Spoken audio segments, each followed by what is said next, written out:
இந்த வீடியோவில் bus driver ஒருத்தர் திடீர்னு நெஞ்சு வலி வந்து நெஞ்சை பிடிச்சிட்டு உட்காடுறாரு. கொஞ்ச நேரத்திலேயே மயக்கம் போட்டுறாரு. இந்த மாதிரி சுச்சுவேஷனில் லோடிங் டோஸ் அப்படின்னு ஒரு 3 டேப்லெட் சாப்பிடணும் அப்படின்னு நிறைய பேர் ரீசெண்டாக சொல்லிட்டு வராங்க.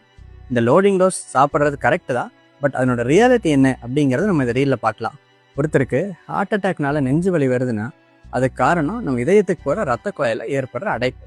இந்த லோடிங் டோஸ் அந்த அடைப்பை போய் கரைக்க முடியாது, பட் அந்த கிளாட் வளர்கிற ஸ்பீடை போய் குறைக்க முடியும். லோடிங் டோஸ் வேலை செய்கிறதுக்கு மினிமம் 30 minutes ஆகும். ஒருத்தர் நெஞ்சு வலி வந்த உடனே மயக்கம் போட்டுறாரு, இல்லை சில நேரத்தில் இறந்து கூட போயிடுறாரு அப்படின்னா அதுக்கு இன்னொரு முக்கியமான காரணம் அவரோட இதய துடிப்பு ரெகுலராக இல்லாமல் இர்ரெகுலராக மாறிடுறது. ரெகுலராக இருந்தால் தான் கரெக்டாக ஹார்ட்னால பிளட்டை பம்ப் பண்ண முடியும். இர்ரெகுலர் ஆச்சுன்னா பம்ப் பண்ணுறதுல கொஞ்சம் ப்ராப்ளம் ஏற்படும். இதை நம்ம அரித்மியான்னு சொல்லுவோம். இந்த அரித்மியாக்குமே லோடிங் டோஸ் சுத்தமாக வேலை செய்யாது. செஸ்ட் பெயின் வந்தால் லோடிங் டோஸ் எடுங்க, தப்பு இல்லை, பட் இம்மீடியட்டாக ஒரு ஹாஸ்பிட்டலுக்கு போங்க, இசிஜி எடுங்க. அதுக்கு மேலே டாக்டர் என்ன சொல்கிறாங்கிறத கேளுங்க.